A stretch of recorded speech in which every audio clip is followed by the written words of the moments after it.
kebocoran apa yang sudah diberikan karantina dalam usaha Bapak? Bidang ekspor terutama. Karantina adalah batara kami. Rasanya.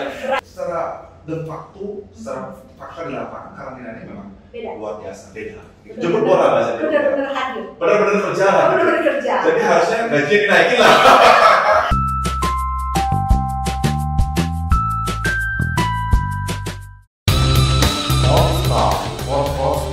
Podcast Karantina dan Pasar.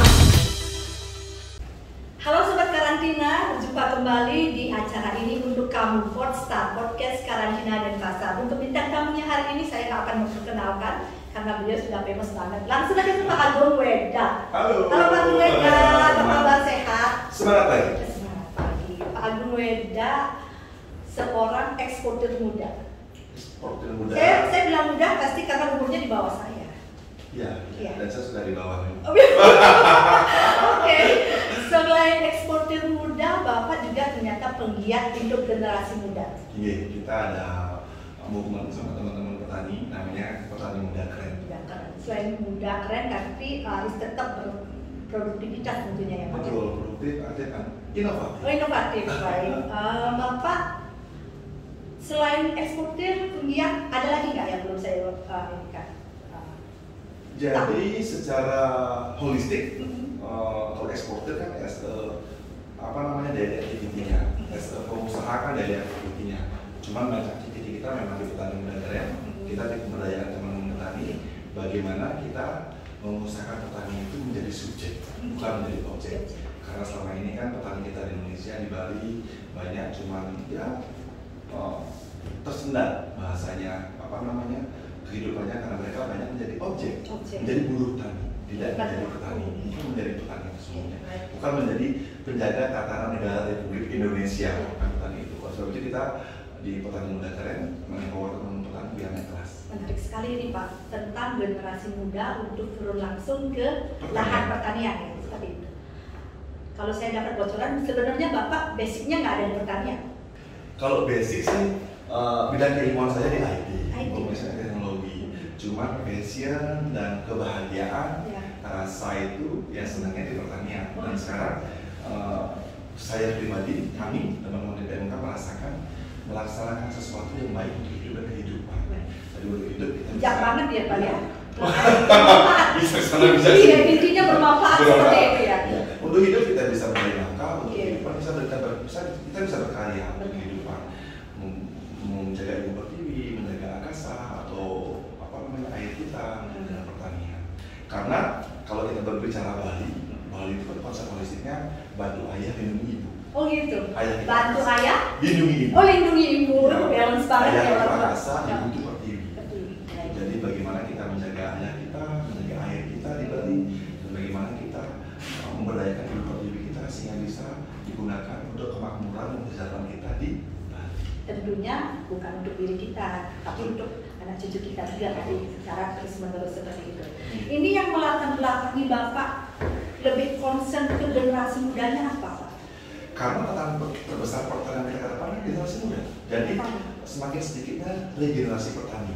Oleh sebab itu kita di Petani Muda Keren mengajak role model yang ada. Jadi petani-petani yang sudah sukses agar dilihat oleh adik kita yang muda-muda. Oh ternyata petani juga bisa sukses, petani juga bisa keren, petani juga bisa hebat, petani juga bisa kaya. Oleh sebab itu mereka empower untuk menjadi petani. Merubah generasi muda ini, ada targetnya Pak? Target kita sih tidak muluk-muluk ya. Jadi bagaimana kita bisa mengembalikan Bali memiliki kesejahteraan dan keadilan untuk masyarakatnya. Ada nggak beberapa masyarakat di Bali sudah mulai enggan bertani? Ya kan itu yang terjadi sekarang. Dan COVID ini mengajarkan kita banyak hal. Ternyata Bali sangat rapuh dengan pariwisatanya. Itu saat COVID terjadi. Jadi tidak bisa kita sama satu bidang. Jadi ketika bidang itu untuk kita udah nggak ada pencarian yang lain lagi. Betul, bukan tidak satu bidang. Dalam artian bidang yang vital harus kita jaga itu produksi. Karena kaitannya dengan pangan. Saat pertanian jalan, yang rasa everything is gonna be okay. Tapi saat pertanian tidak oke, everything is gonna be rude, gitu, akan berbahaya, akan chaos gitu. Sebab itu sekarang kita kan di Bali sudah pada melihat teman-teman kita ternyata ayo kembali ke pertanian, menjadi petani yang sesungguhnya, biarkan tourism harusnya menjadi bonus nanti akhir Bonusnya, kita. seperti itu. Saat ada tourism ya kita dapat bonus, kita bisa melakukan apa namanya, bahasanya gaji ke-13 lah, Iya, begitu. ASN ya. Iya. Kalau tadi juga punya nanti. Iya, begitu bahasanya. Ya. Kalau tidak ada ya kita masih bisa beraktivitas, masih bisa makan dan sebagainya. Tetap jalan semuanya. Iya. Jadi ketika ada musibah kita sudah tidak benar-benar terpuruk Betul, sama betul. kejadian penyakitnya, tapi malah ekonomi juga terpuruk kan 2 kali. Jadi Iya. ternyata kita sudah ada apa namanya menguat Betul. ketika ada yang hilang seperti itu. Baik, tim ngopi ada nggak? Kita sambil ngopi aja ya di Ada, pantai. lebih enak sambil ngopi. Boleh? Kita sambil lanjut. Ini kan ke generasi mudanya akan menghasilkan sesuatu. Bolehlah di sini. Kita ngopi ya Pak. Ini kopi khas Bali. Ini kopi khas Bali. Oke. Ini terima kasih. Mudah-mudahan nggak tertukar ya rasanya. Suka kopi apa Pak? Ini brandnya. Oh, brand. Paling karantina, luar biasa. Luar Kalau biasa. karantina Pak tetap Pak. Di ini di Gilir ya, Gilir kita ada bos press, kita jualan online.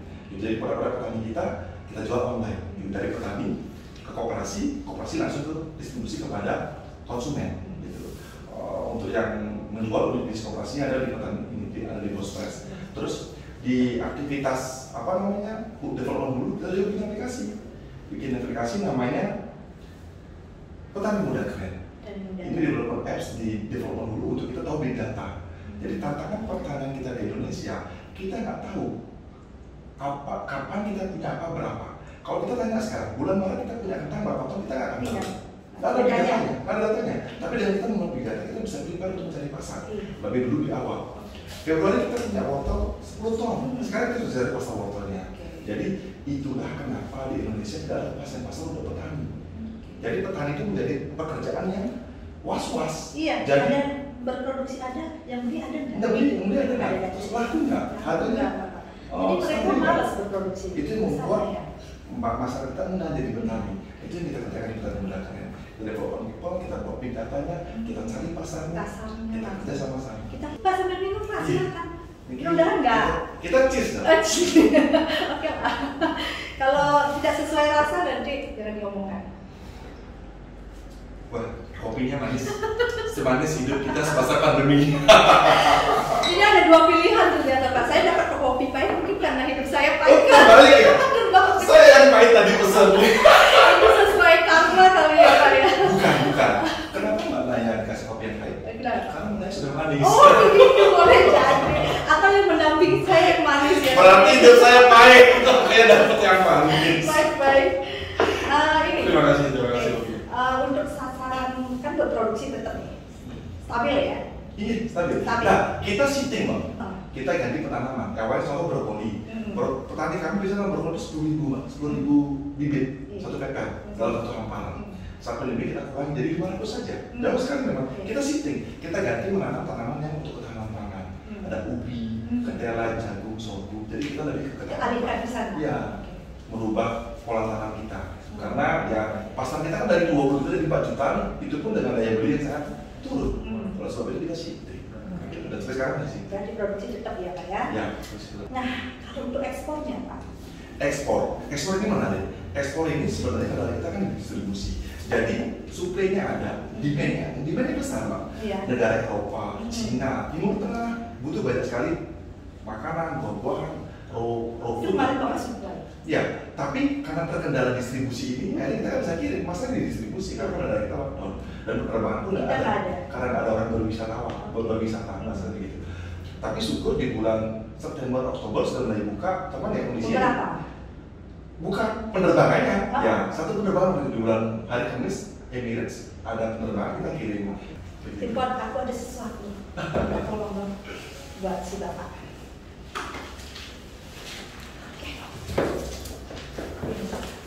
Iya. Bapak kenal ini? Ya, Pasti dong ya. ya, terima kasih. Ini apa Pak? Jadi ini dry fruit. Dry fruit ini terjadi karena pandemi, karena kecelakaan. Oh kecelakaan. Jadi Karena waktu pandemi. ini kan harusnya kita ekspor barang ke Ceko, ke Eropa. Tapi karena mendadak waktu itu Ceko lockdown, jadi kita nggak bisa kirim. Nah, saya sebagai eksportir udah bingung dong, aduh kemana ini produk ini berarti dari Pak Kamil, Buah Naga. Iya, yang di Singaraja. Yang di Singaraja dan di Dinor juga, yang di apa namanya, buah naganya. Jadi ini organik, luar biasa enak dan sangat disukai di Eropa. Gitu. Tapi waktu itu Ini dibilang kecelakaan di masa pandemi, kenapa kok kecelakaan karena menghasilkan sesuatu? gagal kirim, Gagal kirim. nggak bisa kirim kan panik kan? Kalau nggak kirim kan rusak. Kita jual retail nggak mungkin setahun jual 20 Lalu buah. kami sudah mengeluarkan dana untuk berproduksi seperti itu Iya, ya. kita Ini sudah mau beli, balik, ya, kita sudah beli ke petani juga. Sudah pernah diekspor belum? Karena Belum. pandemi ya. Ini baru 2 bulan lahirnya, jadi semoga saat saya sudah tawarkan ke beberapa buyer dan beberapa mau coba dan semoga tertarik. Semoga di kiriman berikutnya kita bisa kirim simbol ini sehingga kalau mereka diterima kita bisa kirim. Ini Karena ini pertama di solusi. Bali ya. Mungkin pertama di Bali. Jadi jadi semoga ini menjadi solusi juga untuk buah-buah kita yang reject yang BS. Karena selama ini ekspor itu kan yang dari buah supernya saja. Iya. Buah supernya saja. Jadi yang sisanya itu kita bisa olah seperti Iya itu. betul dengan yang ini, dengan adanya ini. Dan kalau ini bisa diekspor, oh semua buah bisa kita ekspor dan petani kita akan punya sejahtera. Ini unik loh Pak. Terus selain buah naga ada nggak? hal yang Kita lain? sedang nanti sekarang sudah ada enak banget manggis, sudah Manggis. enak banget. Manggis bisa juga. Rambutan, Rambutan. rambutan tuh buah yang sangat rentan, nggak laku biasanya. Karena kalau udah kelihatan bulunya nggak bagus sudah nggak Ya, nggak. tapi setelah dibuat buah rambutan enak banget. Nanti saya kirim lagi rambutan. Nangka, pisang juga sudah, gitu. Dan nanas juga enak banget. Jadi hampir semua buah mungkin enak, gitu. Bisa. Karena mereka mengandung gula alami ya sebenarnya. Ya, Jadi enak betul. ya. Ini mau enak. Mau nyoba nggak? Ada yang mau nyoba?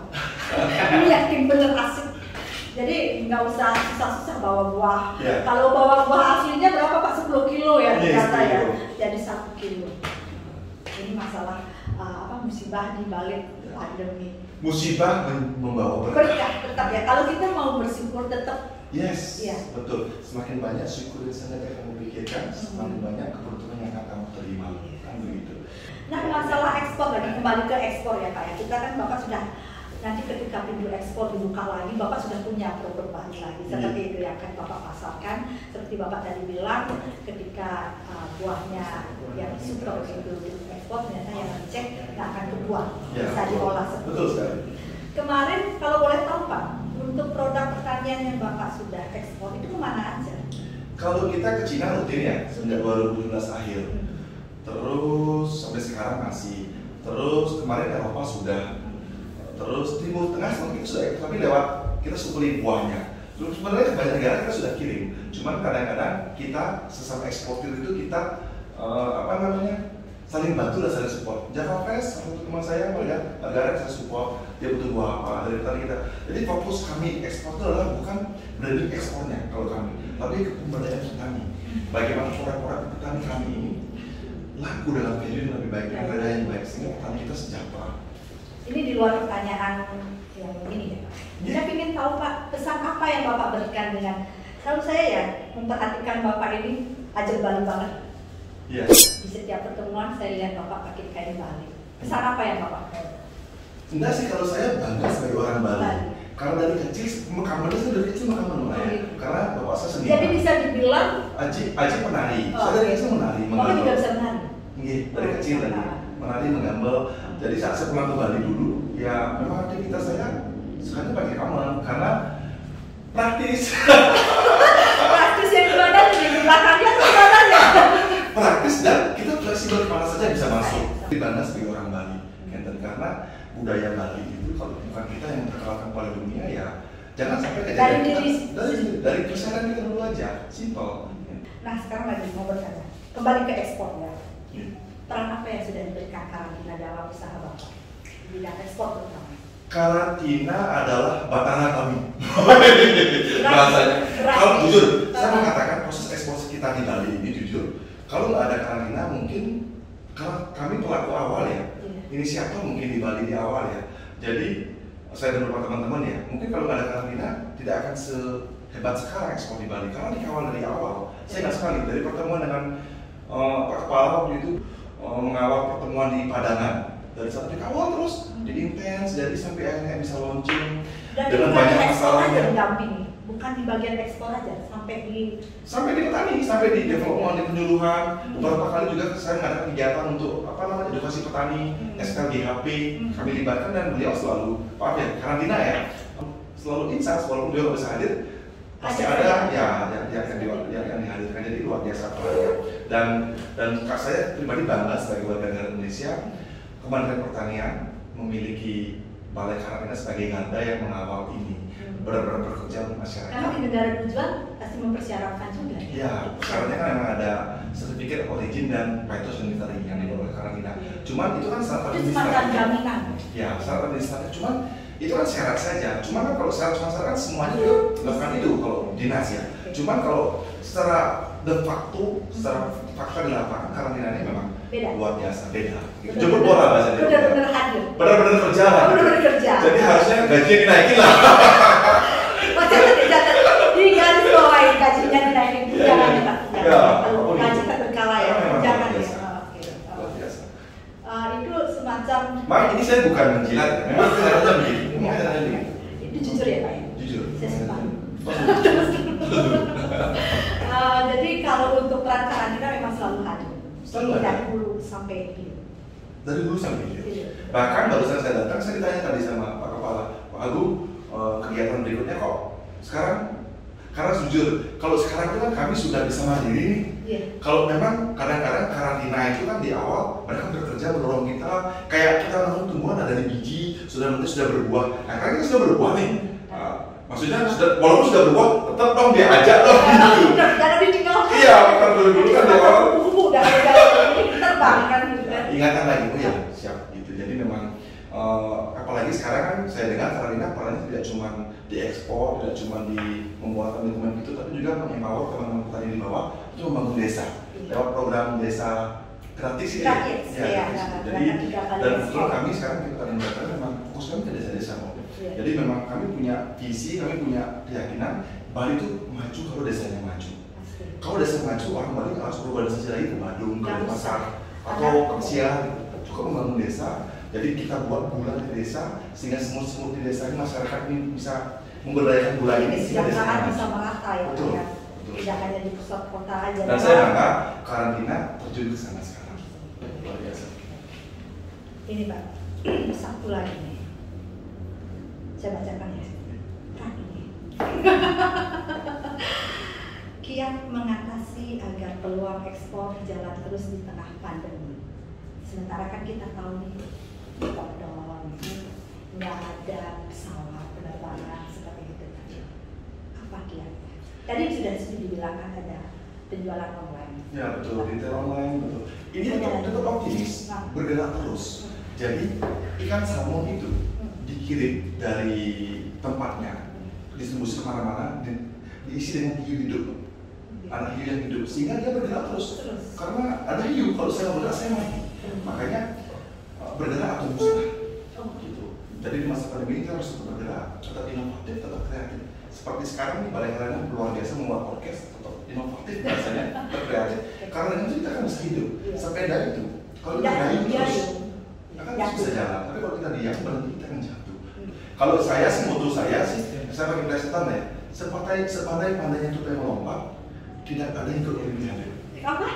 Sepandai-pandai tupai melompat, tidak ada yang ikut olimpiade. Jadi melompat terus gitu, lompat terus gitu. Berarti harus kejar juara sih. Tidak ada finish, Ikhlas. betul. Ikhlas. Nah, konsep ikhlasnya, kalau kami di Bali ada istilah namanya kamu tanpa pahala, pahala akunya. Berkerjalah kamu tanpa memikirkan hasil sudah beliau yang menentukan. Satu lagi, ini semacam saya mendapat. Kepala balai saya juga sering seperti itu. Karena kadang-kadang hasil itu ada yang tangible, ada yang jangan mengejar hasil, jangan mengejar juara gitu ya. Karena hasil itu ada yang kelihatan, ada yang nggak kelihatan. Dan saya rasa di masa pandemi ini hasilnya banyak nggak kelihatan, berupa value, berupa network, berupa hal-hal lain lah gitu. Nanti yang kita semacam rupiah. Bonusnya nanti, ya betul. Seperti itu. Baik, menarik sekali, nggak terasa ya. Udah berapa hari nih kita podcast ini? Nggak terasa loh, banyak sekali. Baik, saya akan tutup. Pandemi boleh hadir, tetapi perekonomian harus tetap mengalir. Hidup jangan sampai mubazir. Siap! Tetap optimis, tetap semangat. Jangan menunggu badai berlalu, mari menari dalam badai. Bersama Balai Karantina, Pertanian Denpasar dan Petani Muda Keren.